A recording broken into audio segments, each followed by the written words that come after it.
Yo, what's going on, guys? Welcome back to another Warzone handbook video. Today we're going to go over essential beginner tips for season 5 of Warzone. Now this is going to go over every beginner tip that you're going to need regardless of the season 5 update or not. This is going to go over loadouts. We're going to go over drop spots. We're going to go over how you can take gunfights. We're going to go over different types of strategies that new players need to use in order to get better at the game, and my personal tips on improving. Now this is going to be from taking fights to just overall how to get better, how to improve as a player, how to get your feet off the ground as a new player, how to start proving yourself, to be a better than your average player. So now the first thing I recommend to all beginners doing is definitely setting up a loadout class. Now what are loadouts, you might be asking? Well, okay, so loadouts are a special class setup that you get from a drop that costs $10,000 in game that you can buy from the buy stations. We'll get into all this later. This might sound tricky to you right now, but we'll get all into it later. And basically, loadouts are the guns of your choosing with perks and lethal and tactical equipment, like I said, of your choosing. Now, when I first started playing the game, I did not understand them one bit. I saw Nickmercs always pulling out this awesome looking M4 and this awesome looking sniper or SMG, and I was like, wow, this is so cool. How do I get this? Well, to unlock weapons and unlock attachments for said weapons, what you have to do is you have to level each individual weapon in game. So, in my opinion, which is also stated facts, the way to level guns inside of Modern Warfare is by playing multiplayer. You just run around and get kills with it. That's how you level up your weapon. However, if you do not own the full game, which, by the way, if you have extra money laying around, I definitely recommend you upgrade to the full game of Modern Warfare, just because if you don't, you're going to be stuck leveling your weapons in Plunder, which takes a little bit slower than it does in multiplayer. Don't get me wrong, you can still level it up decently fast. It's just that it takes a little bit longer than if you were to in multiplayer. The best way by far is multiplayer. You just run around, get kills. You can do the same thing in Plunder, or hell, even Warzone if you want to, but the best and most efficient way is multiplayer. The second best and most efficient way is Plunder, and the third to last is definitely just playing regular battle royale. Definitely recommend Plunder if you do not own the full game. Now let's go to inside my M4 loadout, for example.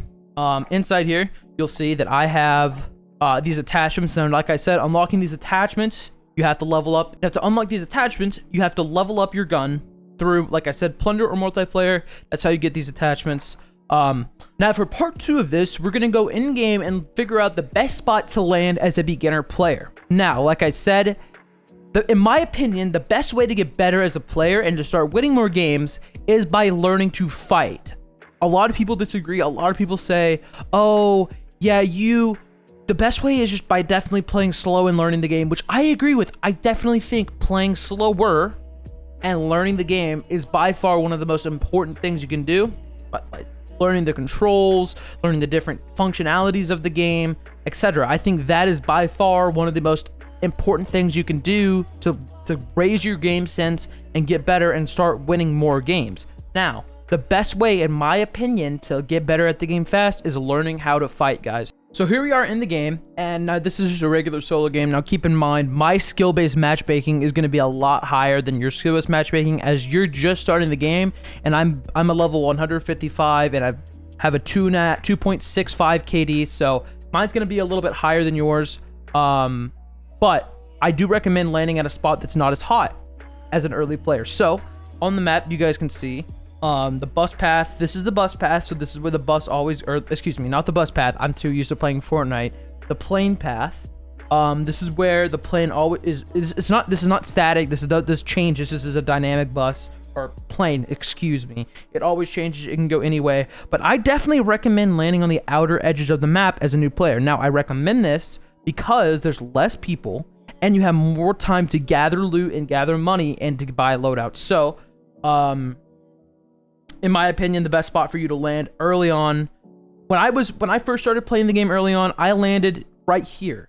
Now this is a little town just north of the stadium near a TV station that I used to always go to. It has a buy next to it. I definitely recommend landing at a spot that has a buy. So as a new player, let's land where I think a new player should land. So as a new player, you should definitely try landing at this little cul-de-sac here. This cul-de-sac doesn't have a buy. Sometimes it has a buy, sometimes it doesn't, but there's buys close to it, as you guys can see. All right, so as you guys can see, we're floating in here to the cul-de-sac, and we're not really seeing many people. Now, you will be contested probably at every drop stop, regardless of where you go. You're always going to have 1 or 2 players landing with you. This time it seems as if we have 2. But like I said, this is good, guys. You want to practice fighting. You want to practice getting better at those fights. And so definitely I recommend checking out this spot. It's really good for just learning the game, easy rotations into the zone. Just follow the line and you'll get in the zone. As you play the game a little bit more, you will definitely start to understand how you can position yourself. But as a beginner, this is a good spot to land.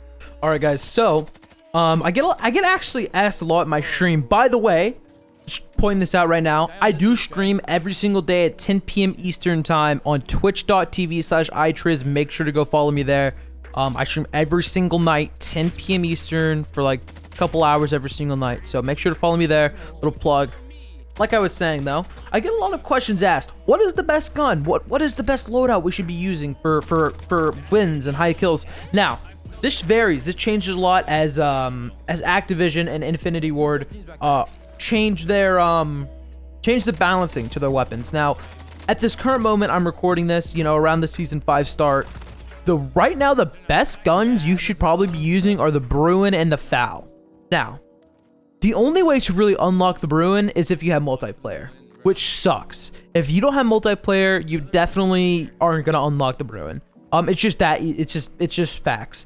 You have to get 15 kills, or excuse me, you have to get 3 kills with enemies in smoke 15 times. Now, the only way to do that is basically multiplayer, and multiplayer still takes a long time. So definitely, I mean, you could probably get away with doing it in Plunder, but it's going to take a lot of time. So be prepared for that. But definitely the best guns right now to use are the Bruin and the Foul. Those are the 2 guns right now that pack a punch, without a doubt. I actually just made a video on them, so if you want to check that out, most recent video as well, it'll be up in the top left corner up here as well, or top right up corner here.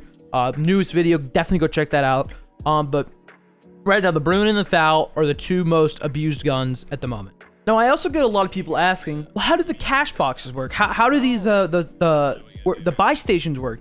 You know, a lot of it makes no sense. A lot of it, you know, you don't really understand how it works. Well, basically the cash system, you get money from loot, ground loot, on the ground all the time. You get it from chests, you get it from just finding it on the ground. That is used to buy things in the buy station. Now, there's certain things you can buy station, like loadouts. You can buy UAVs, you can buy self-revive, you can buy airstrikes, which the UAVs and airstrikes are called kill streaks, right? From the multiplayer and from all the previous CODs are called kill streaks. And that's mostly what you can buy from the buy stations. Now, some people also ask me, what are the little field upgrades that you can find throughout the map? Well, those are called, like I said, field upgrades. People don't know what they are. They include the trophy system, which stops incoming projectiles such as C4, grenades, Semtexes, or rockets. Those things flying at your vehicle. Those are really good to put on the top of your vehicle if you're wanting to stop getting blown up in your car. You can also get stopping power rounds. Those are rounds that pack a punch with just better ammo. So usually it applies to 1 magazine in your gun. So if you apply it to your gun, you get better rounds for like the first however big your mag is, your biggest mag. Those kill really fast. Another one is actually Dead Silence, which is a well-known perk within Call of Duty.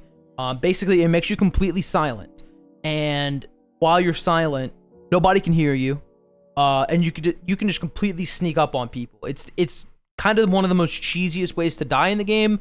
It's really overpowered though. The last 2 remaining fuel upgrades that I know of, there might be one more, I might be missing it. Armor boxes and munitions boxes. And what munitions boxes do is you throw it on the ground and you basically get a full refresh of your ammunition, your utility, so your lethal and your tactical equipment, and ammunition, like I said.